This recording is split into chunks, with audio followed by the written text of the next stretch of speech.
bem-vindos a mais uma aula de história aí, ó. Roda a vinheta e bora pro vídeo.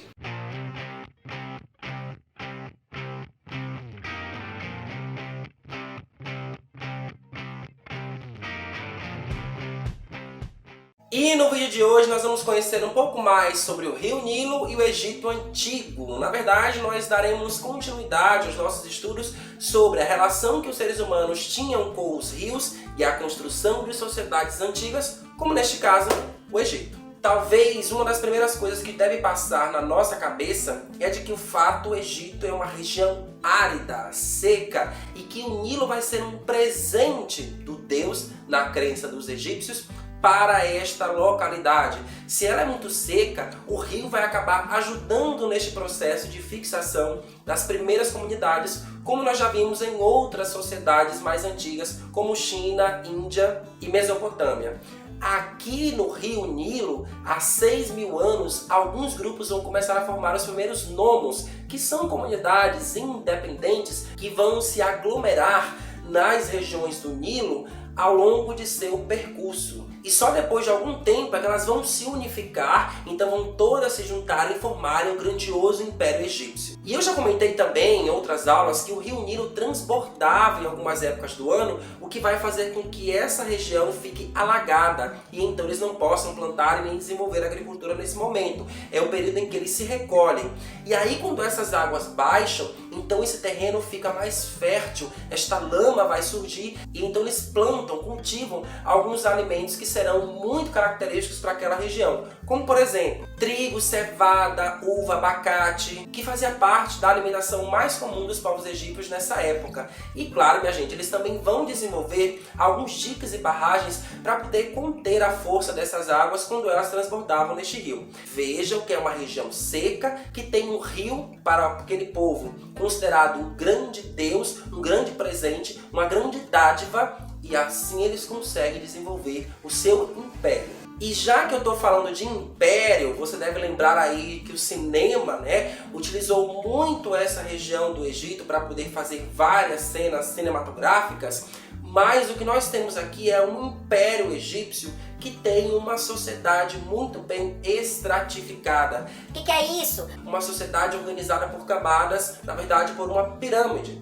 já que nós teremos as pirâmides do Egito. Mas o que é que isso significa? Que o faraó era o líder religioso e político dessa população, deste império. Ele era considerado praticamente um deus, e esse deus toma as decisões, esse deus manda, esse deus define as leis e as regras daquela sociedade, e o seu poder era passado de pai para filho. Então assim, nessa sociedade ele ocupava o principal cargo, a principal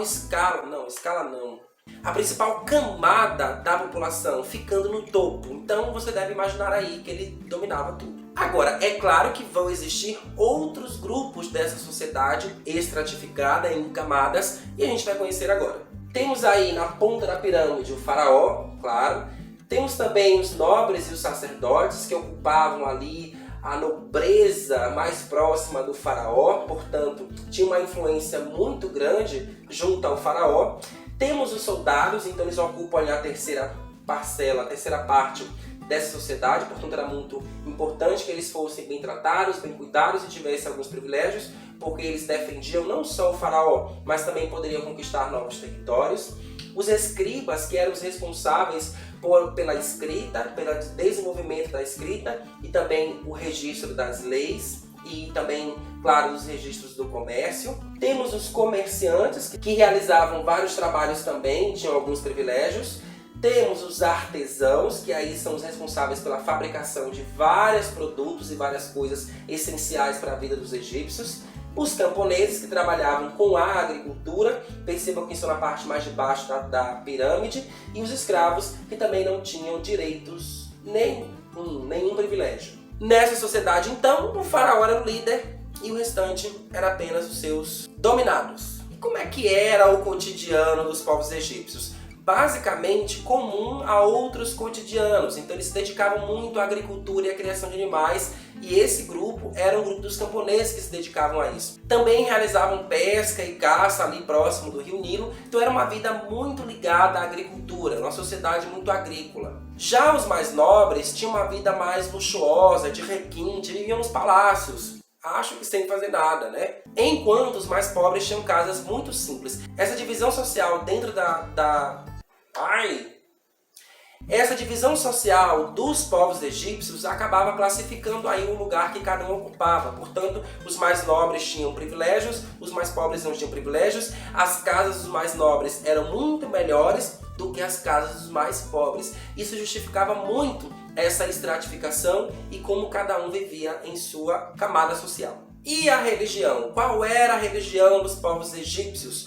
O politeísmo, que vocês já conheceram também dos mesopotâmicos. Os egípcios acreditavam em vários deuses, e esses deuses estavam relacionados a elementos da natureza. A terra, o sol, a água, o solo. Esses deuses também podiam ter formas humanas e de animais misturados. Era a crença deles. Aliás, por falar em crença, os egípcios acreditavam numa vida após a morte, o que vai justificar, por exemplo, o processo de mumificação, pois para eles a vida continuava após a morte. Para isso eles precisariam passar pelo tribunal de Osíris, que era aquele que ia verificar se as pessoas tinham feito bons atos ou maus atos, e então teria a sua vida decidida ali. Se você praticou bons atos, se você foi um bom cidadão egípcio, você teria a vida após a morte. Esta era a crença dos egípcios. E isso significa que eles teriam a imortalidade. Por isso, era necessário que o corpo estivesse mumificado, para que depois eles tivessem uma sequência de sua vida após a morte. E se a história egípcia é fascinante, mais fascinante ainda é o mistério que há por trás das pirâmides. Na verdade, esse mistério já foi descoberto, tá? Na verdade, os egípcios desenvolveram aí algumas técnicas de produção das pirâmides que envolveram matemática, engenharia e arquitetura. O transporte, dessas pedras pesadas e imensas é que era o grande mistério. O que é que eles faziam para transportar por longas distâncias essas pedras que vão dar formato às pirâmides? E a descoberta foi de que eles utilizavam um solo mais molhado para fazer então o carregamento dessas pedras, porque elas deslizavam melhor numa terra mais molhada do que numa terra seca. E claro que vai ser usada aí uma grandiosa mão de obra escrava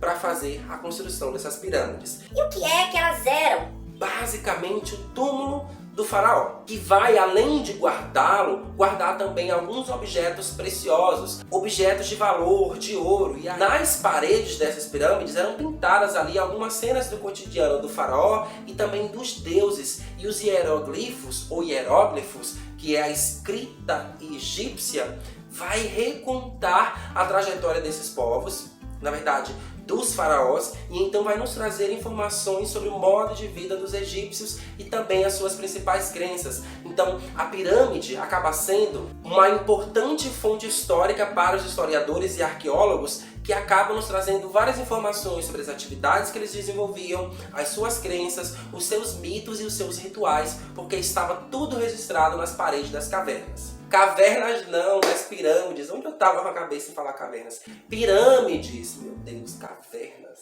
Pirâmides. Eu falei cavernas.